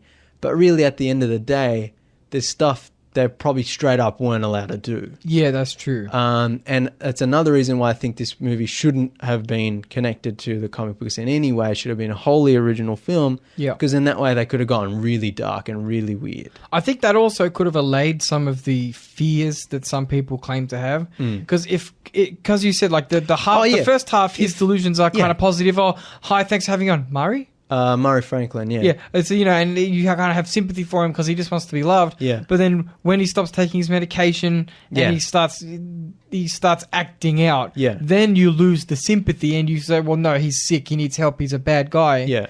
You know what I mean? Then you can't have that conversation where we have to defend the movie. Yeah. And you don't have that monologue at the end. Yeah. Because he's a deranged man by that point. If this movie wasn't connected to Joker and the comic books at all, we wouldn't be having any of the conversation about the controversy, because there wouldn't be any controversy, because people would have just been like, here's another character study about a sick man. But the fact that it was a Joker movie is where all that bullshit stems from, clickbait came from. I like the movie. It's just, I don't know, at the end of the day, I'd rather it be a wholly original movie, or a movie that kind of took the rich comic book foundations and explored that in a more adult and mature way. Yeah. As other sort of movies have done, as Alan Moore did with Killing Joke and even Watchmen, you know, like taking comic books and treating them as a serious adult art form instead of saying, oh, it's just kid stuff. MCU, it's all the same. Yeah. You know, the fact that they had to strip out all the comic book stuff for it to be taken seriously is kind of what I don't like about it. And that's not even the fault of the filmmakers. It's almost of the fault of the people. Of culture. Yeah, exactly. I mean, Martin Scorsese has recently got into a bit of trouble because he says that comic book movies aren't cinema, which I understand in a sense that he's coming from the perspective of their popcorn movies. Yeah. They're not, it's not Schindler's List. You know what I mean? But I do feel like there are certain comic book movies which are cinema. Yeah. Right? Doctor Strange, that was a pretty good film. Schindler's List, not a bad film, to quote Gareth. What was it? Civil War. Civil War is a great thriller in its own right. Yeah. No, I mean, so you can make a good Joker movie. Yeah. With the comic attached to it. I think The Dark Knight is also a good point as well, where it's like, that's the movie people started sort of taking comic book movies more seriously. Yeah. Because it's more like a crime thriller, action kind of thriller with kind of Batman and Joker thrown in. But I think it deals with the comic booky stuff better than, say, Joker does, where it's a smaller character-driven movie where they're almost deliberately trying to stay away from the comic book stuff because they don't want they want to be taken seriously. Yeah. Whereas I feel like you can do both. Yeah. I feel like some of the greatest graphic novels of all time have been superhero stories. Yeah, absolutely. But have also been mature and have brought up themes that... One of my favorite DC graphic novels is Identity Crisis, which the big story in Identity Crisis is, what's Elastic Man? Yeah, I think so. His wife is murdered, and it's a whodunit story. Yeah. There's not a whole lot of stuff going on. But even that, it's like that's a sort of simple detective story. Whereas like even like just something like All-Star Superman, which is about Superman being Superman, but it's so poignant and so beautiful in its storytelling of like, what if Superman existed? Like what does Superman represent, you know, for people? He represents hope. You can explore that maturely while still having Superman be Superman and punching stuff. Yeah. And flying and fighting bad guys with ray guns and... Yeah. Like, the kind of superhero stuff is the icing on the story that is the cake. Yeah. You know? Like, just because there is silly over-the-top superhero stuff doesn't mean what the movie's trying to do or say That's right. is dumb or for kids. Yeah, exactly. The capes are extra, yeah. So I feel like, even though I like the Joker and I want to see more mature, character studies, smaller, lower budget kind of character studies, I feel like also we have to get to a point in the movie-going culture where people are okay with seeing superhero movies with superhero stuff that also happen to be aimed at more mature audiences. Yeah, absolutely. I think Watchmen, the graphic novel, and the movie sort of were hinting at that. Yeah. Hopefully we'll get that a little bit with Sandman. Even though Sandman isn't technically a superhero story, it's still comics. But it's very supernatural. It also deals with lots of deep issues. I guess we're seeing it on TV with like Umbrella Academy and The Boys. Yeah, definitely. Like it's like those are really superhero-y, and there's like guys flying around and time travel and silly stuff. But at the core, it's like more of an adult, Well, yeah, I mean, Umbrella Academy is basically only about loneliness. Yeah, it's like a dysfunctional family. Yeah, but yeah, I don't know. It ties into the whole, like, people still think comic books are for kids, and that they are for kids. Well, they're for they're Calum's gonna beat me up. I guess they're not for kids. Yeah, I guess but it's like animation as well. It's like just because it's animated, just because it's a comic book. Right. Yeah, there are a certain medium doesn't mean it's for a certain audience. Yeah, exactly. But also, I think in terms of the cinematic adaptations of it, Joker should have just been an original film, because it's the fact that it's tangentially slightly connected to comic books. That's why people are going nuts over it, and that's why it's making money. But that's also kind of to the detriment of the film. Yeah. Mm-hmm. I don't know. I'm just rambling at this point. No, that's right. Can I say I liked it though? Yeah. No, it's a good movie. We did so much deconstruction of subtext. I feel like we haven't really talked about did we like it or not. I mean, yeah. I mean, that's a complicated question. That's the thing is, it's not a one. That's right. Like, it's not one answer. It's not a binary, right? I'd say like presentation wise, like I said at the start of the show, it's like 8 out of 10. But story wise, it's like 6 out of 10. The story is not perfect, but it's certainly not the dramatic kind of political affair people want it to be. It's not going to. It might incite some violence from some mentally ill people, but they were probably already looking for excuses anyway. And it's not as good as the movies it's heavily derivative of. That's right. No, that's right. And like the fact that it doesn't play... I like it. I'm glad that I'm glad that cinemas are showing it. Yeah. Because I'm sure there's some pressure, at least in America, for people to just not show it. You know what I mean? There's like a... Oh, maybe, yeah. Because the threats of violence and so on. Because apparently some guy was arrested for saying he was going to cause violence. And I know there's trolls on the internet who are putting up signs. One guy was caught putting up a sign at an AMC theater that said couples only, no single people allowed. Oh yeah, there was whole. He was caught. He was caught placing the sign there himself, and he's banned from going to AMC theaters now. But my point is, trolls are using this as an outlet. To kind of fuel their own propaganda. It's a good film.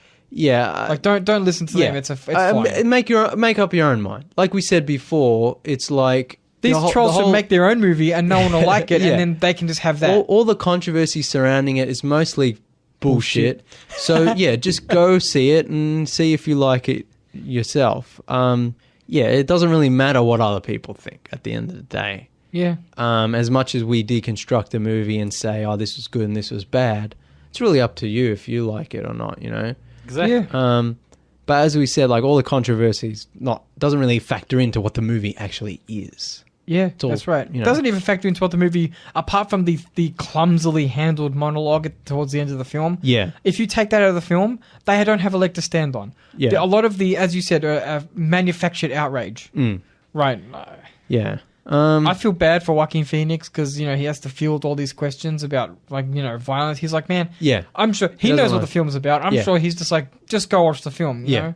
But that's what he's been saying. He's like, look, everyone will interpret it differently. Like, it's not up for me to tell you what it's about. I think like I was saying with the comic book stuff, and the kind of Bruce Wayne thing at the end. Like, this movie doesn't exist in a vacuum. Like you people know Batman's origin story, you know. And it's iconic, yeah. They know who the Joker is. So the fact that this movie doesn't take any one stance or develop the character arc to a conclusion where it's fully self-contained. Yeah. You know, but also I want the movie to be standalone because as soon as they mention anything outside of it, it changes what the movie is. Yeah, that's right. It makes me crinkle my nose a little. Yeah, exactly. So, yeah, I hope they never mention anything that happens in this movie ever again. So then, and then, you know, a few years from now, when Robert Pattinson's doing his third Batman movie, Joker just rocks up and it's just a different guy, not connected to. Is Jonah Hill doing his laugh for War Dogs? Wait, what's that laugh he does in War Dogs? Yeah. It sounds like a Kevin Rudd impersonation, but it's not. That reminded me as well, like Joker's, because Joker's laugh in this movie is like a nervous tick, like a nervous reaction. Like he's not actually laughing; he's just having an involuntary reaction. It almost takes away from the Joker's laugh. It's really scary and unsettling. The Joker laughs because he thinks it's hilarious. But at the end of the movie, when he's like, "No, I'm just mentally ill," and it's like this, it takes away from what the Joker is. And then he says something like, "Oh, you know," he says something to his mum like, "You always told me that I was, you know, my laugh was a tick, but it's actually because my life's not a tragedy, it's a comedy." It's a comedy, yeah. But I didn't buy that for a second. Like, can I say the Joker in comic books and cartoons and other movies, like you believe that guy thinks his fucked up life is funny. This Joker, he's kind of still sad. We should point out that for context for that scene, the difference between a tragedy and a comedy is a tragedy has a negative ending. A comedy, no matter how dark it is, has a positive ending. So you can have the darkest film ever, but if it has a happy ending, the play is considered technically to be a comedy. I'm pretty sure. So if in his mind he's like, "Oh no, my life's a comedy," because he's gonna kill the talk show host and reclaim a sense of agency or whatever. Yeah. In his mind, that's a positive ending. Yeah. I think that's the context that I think should be attributed to that. At least that's how I read it. Yeah. One more thing. Oh yeah, I think this movie would have been really cool if it was like because there is that thing in the movie, the Fight Club thing of him like having delusions and like you don't know if it's real or not. It's kind of like the King of Comedy thing. It's like the line between fantasy and reality is blurred. But whereas, Fight Club and King of Comedy, I think, deal with it a lot better. This movie... I've never seen King of Comedy. Oh, it's so good. But, yeah, like, this movie kind of doesn't deal with it as well. And I feel like it would have been really cool if, like I was saying, where the Joker shouldn't have an origin story, because what makes him scary is that he doesn't have a background. He doesn't... He's almost just there. He's almost not human. He's like elemental. Yeah, he's just there. And he just does things for the sake of it. He represents... I wrote in my notes, like, he literally represents chaos and disorder. Yeah. Like, I think this movie would have been really cool if it wasn't Arthur's unreliable narrator, like that, it was, like, told like a Rashomon kind of thing, where it's, like, told from different people's perspectives of, like, this is the night I encountered the Joker. Or, that's cool. I heard the Joker was a stand-up comedian who got, thrown into an acid. Or I heard the Joker this, that, and the other. And like have a Broadway Danny Rose kind of setup. Cool, yeah. Where it's like different people saying different things about where the Joker came from. Members of the Justice League sitting around the table. Yeah, and you can kind of have a similar, smaller character drama, but have more of that comic booky Joker, and have it be more accurate to the Joker from the comic books, while also doing your own thing and making it a more original take on the character. Because at the moment, like in the comic books, the New 52 stuff that's going on, there's like 3 Jokers all active at the same time, like 3 different. I haven't read DC comics in a long time. I have no idea what's going on. So it's like it's just kind of like it's like a super weird and comic booky, but it's like they could do something like. Which one is the real Joker? Yeah, it's kind of like which story is the right. It's kind of like the Dark Knight thing. What's so great about the Dark Knight is this whole, do you not want to know where I got these scars? And he tells a different story every time. And it's like, it ties into that multiple choice, Killing Joke history kind of thing. Yeah. It's like, you never really know when he's telling the truth and when he's lying. You never really know. And I think this movie, like I said, because of that ending dream might be a dream. It's like, yes, it kind of confirms that you don't really know. Yeah, but also that's kind of, it's a weak way to do it. The whole 2 hours of the movie, you've been like, well, I've don't been make that all redundant. Yeah, you kind of redundant. And also, like, as soon as you make any reference to the movie outside of it, just confirms that reality. Confirms that reality. So yeah, I don't know. I think it would have been cool to have like a kind of revolving. Would the movie have been better if it was Jared Leto? No. See, Jared Leto's a good actor. Yeah. So here's the thing. No, but that's because I think Joaquin Phoenix is better than Leto overall. But if Phoenix didn't do the role and Suicide Squad didn't exist and Leto was doing this movie, I feel like it would have been better because what they were going for was different than whatever the fuck they were going for in Suicide Squad, which I blame entirely on the director of Suicide Squad. Jared Leto would have been much better as the Joker if the director didn't fuck it up.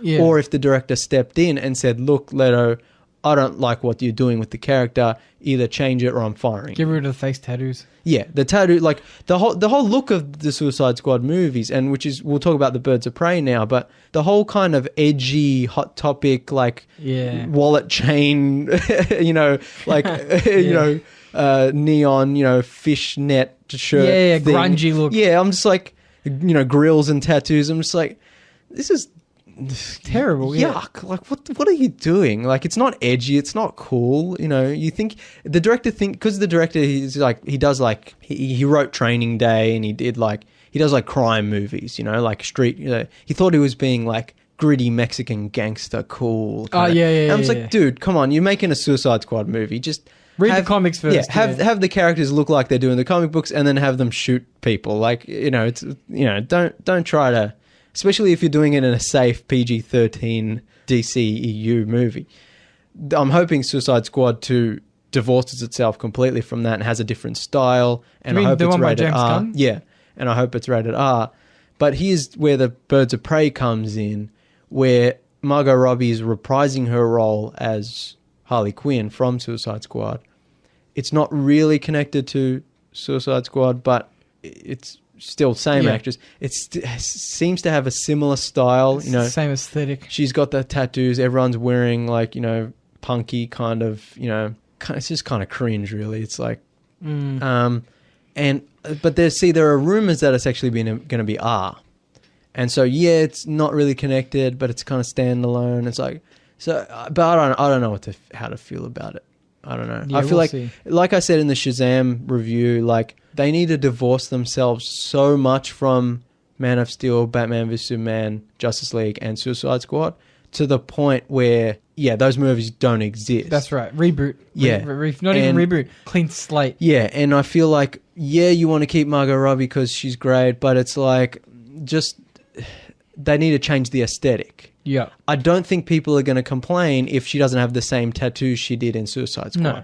Just get rid of them, have her play Harley Quinn, but have her play a more comic booky version of Harley Quinn. I don't think not the Suicide Squad. And I feel like this is a thing we need in the DC universe especially, but in comic book movies overall. Like I always say, we need different interpretations of the characters, but we need to give people the benefit of the doubt. And like I said with Shazam, like where if Superman shows up in Shazam 2, it doesn't have to be the Man of Steel, and if they make a standalone Superman movie, it doesn't have to be the same guy. Like, I know that complicates things, contractually and, scheduling wise, but just have, like, it's more fun that way. Yeah. Like I said, with Doom Patrol and Titans, like, the characters just already exist in that universe. Then they're not worried about like who we're going to cast. It's get like, straight to the fun parts. Yeah, it's just like here, it's characters are already established. Here you go, have fun. They need to do that with the DC movies. DC movies need to be more like the DC animated movies, where it's just like standalone movies, a couple of sequels to movies that are already established, but otherwise they're all disconnected. Yep. And each version of the character is a different version. And it's just I watched the Dark Justice League movie. Yeah, it's really, awesome. Yeah, really good. Yeah. Like, it's more fun that way. And I feel like DC is starting to maybe go in that direction. But with Birds of Prey and with Suicide Squad 2, I don't know how far they're going to... Because Suicide Squad 2, we talked about how, they're not recasting Will Smith, and they're not... as far as I know, Margot Robbie either isn't in it or she's going to play Harley Quinn in it. So it's like they're kind of keeping the first Suicide Squad canon when they really shouldn't. Yeah. And I know like Jai Courtney's reprising his role and Viola Davis and Joel Kinnaman reprising it. So it's like, nah, just reboot it all. Like, people aren't going to be angry because Joel Kinnaman's not playing Captain Flag or whatever his fucking name is. Colonel Flag or whatever his bloody name is. I don't know. Yeah. You know, like, I don't know. Like, they need to just be like, we'll see. I think this will all rely on when The Batman comes out. Yeah. If that movie has any connections to any other DC movies... that's it. DC's done. Yeah. We'll see. I don't know. And if that... Because there's been rumours that's set in the 90s, and it's just like, I really hope they don't connect it to this Joker movie. I hope not. Please don't. Like, please just stop. Please don't. Make it just a modern day. Batman's already Batman. He's established. No origin story. Yeah. Not even hint at the origin. Don't even mention his parents. You know? Same with the villains. Just have Catwoman rock up one day. Yeah. And she's just cat burglar. Like, don't explain where she came from. Don't, nah. All I want is to start the movie with Batman on a rooftop. Yeah. Solving a crime. Yeah. The crime lasts the entire movie to solve. Yeah.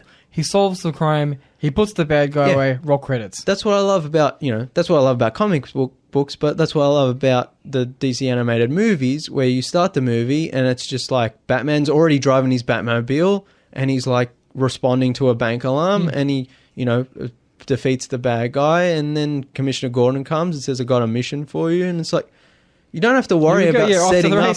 Yeah, you don't have to worry about setting up this whole, Commissioner Gordon's broken family life and Batman's, Batman's PTSD. Yeah, it's like, no, just go. This is really, it's more fun because you've got 80 years of history and cool comic book characters to deal with. Just go. Because I think, I understand the need for movies to deal with deeper subject matter. Yeah. But what comics are to me is, and comics have grown more mature and advanced over the years, but comics to me should always be escapism first, fantasy first, and then subtext kind of second. And I know that's antithetical. But we talked about how like there are great comic books that have superhero-y stuff, but also more mature themed adult stories. But then, of course, there's always a place for the more goofy, the more fun, the more escapist. Sometimes I just want to read a story about the Avengers going into space to fight the Kree. Yeah. You know what I mean? Like, I don't, Not everything has to be. That's what you can do a good movie with that as well. Yeah. That's why I always say I love the MCU movies. I love what they're doing. Yeah.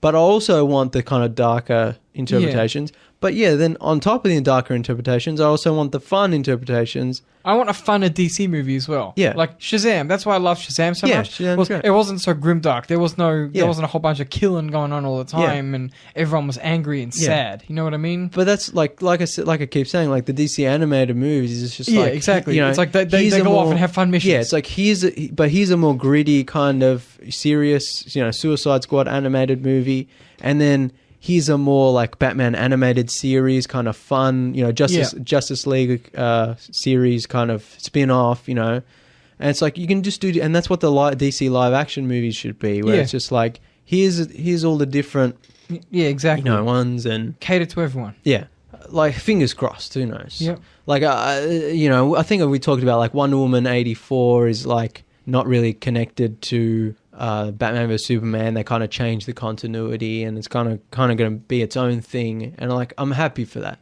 And we'll see with Suicide Squad 2 and The Batman. And with every movie that comes out, I'm like, maybe this will confirm what DC's doing, but it's never quite there, Yeah. No, so we'll have to wait and see. I wish I knew more about comics. You should start reading them. I got a whole bunch in the garage. Yeah, I mean, your brother's got every bloody comic book. You should start reading them. I can't get into them, man. I always say to people, the problem with comic books is there's so many and they're so expensive and it's just hard to nail down. But especially with DC comics. But I always say, like, if you're gonna read like Batman, you're lucky because there are some of the best standalone, graphic novels. You've got Long Halloween, you've got Killing Joke, You've got Dark Knight Returns, you've got Hush, you've got Arkham Asylum, which is my favorite one. So those, but then you get to, Spider-Man, or you get to other characters. They're all very, they're all connected to each other. Yeah, there's never like a one hardback kind of story. There's always like a 20-year. Yeah, that's true. Or, 100. DC definitely do. Marvel have in my opinion, Marvel handle the long history better, but DC do definitely handle the one-offs way better. But and then they also have the long history, all the the New 52, the issues keep going. One thing that annoys me about DC is Marvel has a service called Marvel Unlimited. Yeah. And which you pay a fee every month or whatever, but they have recently hit 25,000 comics on the service. Yeah. So you pay one monthly fee, and on your phone, tablet, computer, whatever, you can read all of those issues. And every week they add like 50 issues. Yeah. Like literally, in between like 30 to 50. Yeah. DC has nothing like that. If you want to read a DC comic on like Comixology or whatever app, you have to pay full price. Yeah. Which I understand, it's a business. But one big fallout I had with DC was because I wanted to start reading Superman comics. Yeah. Now, your average Batman comic at the time cost $3.50. Yeah. Your average Superman comic, exactly the same length, 28 pages, $5. Yeah. Just because it was the All-American Boy Scout. That doesn't make any sense. I can get as many Marvel comics as I want. Yeah. Exactly. They need to make it more accessible, especially for people who don't usually read comic books. Yeah, that's right. Because it is hard to get into. A subscription model. It costs fortune. And keep in mind that these are digital, right? It's not paper. Yeah. Like, it costs nothing to scan them. Yeah. It's like an e-book app. Yeah, exactly. And, it's not like you can't pirate them. It would be very difficult because it's all in the one app. Yeah. So it's like, they lose nothing. You know what I mean? Yeah. They would earn so much more money that way. Maybe not, I don't know, but... Yeah. But yeah, we always talk about like they don't give people what they want, and then when people complain, they say, "Oh, you think you want it, but you don't really want it," and yeah. You guys want to mention anything else? I think we've covered everything. Yeah, let me double check my notes. Bop, beep, bop. Oh, one more thing. Did I mention this? I can't remember now. In the movie, Joaquin Phoenix's kind of stand-up comedy persona is kind of childlike. Kind of like, he's kind of like, oh shucks, kind of thing. Yeah. I was like, I kind of like flipping through his porno. Yeah, I thought he has the psychopath's journal. Yeah. It is very cliche. Like he's how serial killer is made. He got hit on the head and was abused as a child. The only thing we didn't see was Joaquin Phoenix torturing an animal or something. Yeah, that's what I was actually going to say. That I was like, that's the one thing missing. But yeah, I like that kind of childlike thing. But I feel like, again, that childlike thing would have worked much better in an original film, not connected to the Joker. Definitely. Because the Joker at some point has to be sinister, and he's not really sinister in this movie. And at some point, he has to become a villain. And in this movie, he's a bad guy, but he's not a villain. Yeah, that's right. You know? Yeah, he doesn't have that presence. Yeah. All right, I think that's it. Pretty sure. I'm sure after we end recording, we'll think of 100 other things to talk about. But yeah, I think we got through most things. Yeah. Thanks everyone for listening. Like and share the Tuesday Review Facebook page. You can message us there. Any questions or... Did you like the Joker? Did you hate it? Yeah. Let us know. We want to know how other people feel. Yeah. Any suggestions for what you want us to talk about? Follow us on Twitter and Instagram at Tuesday Review AU. Follow me on Instagram at Channel Drifter, where I post every time I watch a movie. And usually, because I watch so many movies, I don't get to talk about them all on the show. So you can see what I've been watching there. And you can find all the previous episodes of the Tuesday Review on your favorite podcasting app. If you like video games, check out Callum and Jake's show Sunrise Arcade, where Nathan is a frequent guest host and they talk all video game discussion and reviews. Our good friend Maddie J has an automotive discussion program, Car Talk, TORQUE. You can find both those podcasts wherever you listen. And yeah, make sure to rate, review, and subscribe to the Tuesday Review on iTunes. It'll help us get more exposure. Yeah, that's it. Thanks everyone again. Adios, cousins.